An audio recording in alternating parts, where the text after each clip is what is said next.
నిన్ను శాశ్వత శోభాతిశయముగాను సంతోష కారణముగాను చేసేదను.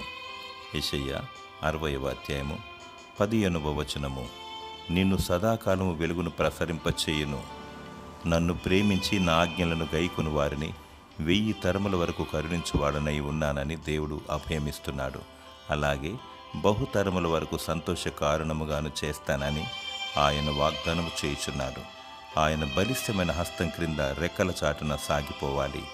దేవుడు మాట తప్పనివాడు. నిన్ను పిలిచినవాడు నమ్మదగినవాడు. అలాగు చేయును. దేవునికి కృతజ్ఞతాస్తుతులు చెల్లించు. నిత్యము ఆయనను స్తుతించు. దేవుడు నిన్ను బహుగా ఆశీర్వదించును. నిన్ను సంతోష కారణముగా చేసి నిన్ను వర్ధిల్ల చేయునుగాక. ఆమేన్.